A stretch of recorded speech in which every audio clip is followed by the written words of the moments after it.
बिहार की राजनीति में तूफान लाने वाले प्रशांत किशोर भी कुल मिलाकर देखें तो नरेंद्र मोदी के रास्ते पे जा रहे हैं। प्रधानमंत्री मोदी वही रास्ते प्रशांत किशोर के द्वारा अपनाए जा रहे हैं। और हो भी क्यों नहीं, प्रशांत किशोर ही तो वो रणनीतिकार थे जिन्होंने 2014 में नरेंद्र मोदी को दिल्ली की गद्दी पे बैठाने का काम किया। प्रशांत किशोर का एक एक चीज़ देखेंगे तब सारी चीज़ें समझ जाएंगे कि हाँ, सब कुछ का माजरा ठीक उसी तरह से है। सबसे पहले हम बात करते हैं चुनावी अभियान की। उन्होंने अभी राजनीतिक पार्टी नहीं बनाई है, लेकिन कार्यकर्ताओं में वे इस तरह से जोश भर रहे हैं जैसे वे सत्ता में आते ही कुछ बहुत बड़ा भूचाल ला देंगे, सारी चीज़ें उथल पुथल कर देंगे और राजनीति को एक नया रास्ता देंगे, नया संदेश देंगे, जिसके माध्यम से वे बिहार बदल देंगे। उनकी रैलियों में आप जाकर देखिए तो वे अपने ही पार्टी के, अपने ही कार्यकर्ता के, अपने ही अभियान से जुड़े सदस्यों को इस तरह से बताते हैं कि बिहार बदलेगा कि नहीं बदलेगा। जन संवाद जैसे लोगों से पूछते हैं प्रधानमंत्री मोदी, क्या ऐसा हो सकता है, क्या ऐसा आप करेंगे, क्या आप हमें साथ देंगे या नहीं देंगे। इस तरह की जो बातें प्रशांत किशोर के द्वारा भी की जा रही है, उनके कार्यकर्ताओं में जोश भरने का काम कर रहा है। फिर वहीं दूसरी ओर बात करें आप तो जो सत्ता विरोधी लहर है उसका वो सीधे सीधे फायदा उठाना चाहते हैं।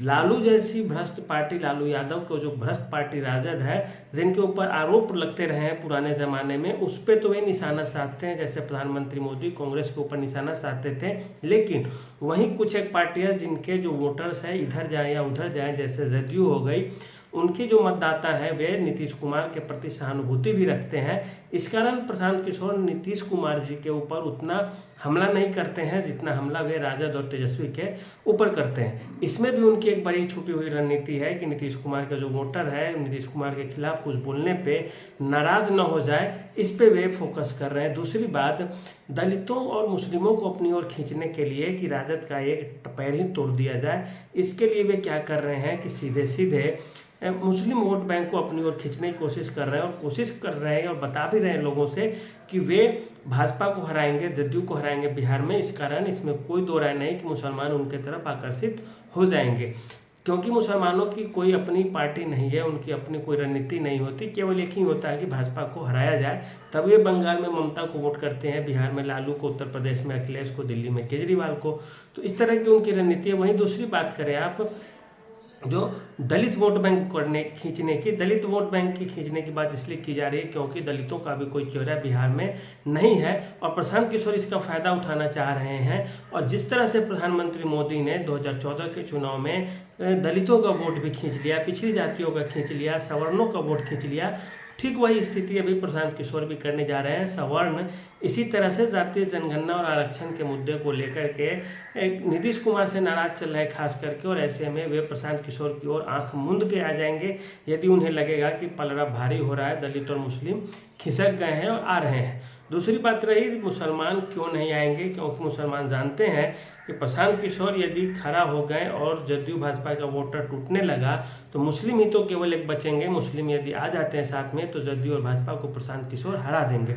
उसके बाद दलित समाज की भी बात करें, दलित समाज का कोई अच्छा नेता नहीं रहा है, टिकट बंटवारे में उनकी अनदेखी होती है।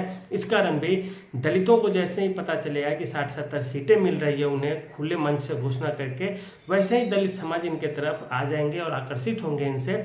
और इस तरह से उनका क्या होगा, दलित, मुस्लिम और सवर्ण वोट बैंक, यही तीन पे उनका ज़्यादा फोकस है। पिछड़ी जातियों से समर्थन मिलेगा या भी भाजपा की तरफ ही रहेंगे, इसकी संभावना अभी नहीं देखी जा रही है। लेकिन अति पिछड़ी जातियों के वोट बैंक पे भी उनका खासा नजर रहा है, क्योंकि जो शराब नीति के मामले से शराब का जो दुष्प्रभाव पड़ रहा है बिहार की राजनीति में, उसके माध्यम से वे दलितों को अपनी ओर खींचने की कोशिश कर रहे हैं कि नीतीश कुमार से नाराजगी है उनकी।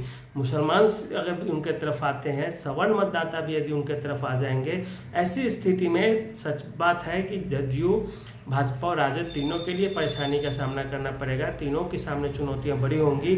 और ऐसे में प्रशांत किशोर ठीक प्रधानमंत्री मोदी वाले स्टाइल में अभी पूरे बिहार में घूम घूम कर वे समर्थन प्राप्त कर रहे हैं, हवा बना रहे हैं। इसके बाद बड़े बड़े हस्तियों को अपनी पार्टी से वे जोड़ने का काम करेंगे, जैसे अक्षरा सिंह है, कई सारे IPS भी जुड़ रहे हैं, पूर्व बड़े बड़े जो अफसर थे वे उनसे जुड़ते जा रहे हैं, नेता जुड़ रहे हैं, अभिनेता जुड़ रहे हैं, विद्यार्थी समाज जुड़ेगा, युवा, महिला, ये सब जुड़ेंगी।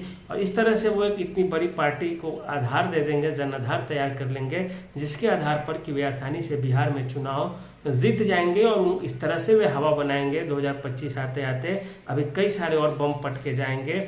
अभी तो केवल दलित और मुस्लिम को आकर्षित करने की कोशिश की जा रही, बाद में धीरे धीरे आप देखेंगे कई सारी जातीय जुगलबंदी जो होगी उसमें वो उनको बेनिफिट मिलता हुआ दिखेगा और वो एक तरह से राजद, जदयू, भाजपा तीनों के लिए परेशानी का कारण बन जाएंगे। तो देखिए पूरी की पूरी उनकी स्टाइल है, प्रधानमंत्री मोदी वाली है, कब कहाँ क्या बोलना है, कैसे बोलना है, किसको कैसे खींचना है, और ये सब रणनीति पे वे खुद काम कर रहे हैं। और देखिए समय आने से पहले कुछ भी नहीं कहा जा सकता, लेकिन यह ज़रूर है कि अगर प्रशांत किशोर अच्छे ढंग से बिहार में पेश आए तो बिहार को एक तीसरा ऑप्शन मिलेगा और वो एक अच्छा रिजल्ट भी दे सकता है। तो आज के लिए इतना ही, धन्यवाद।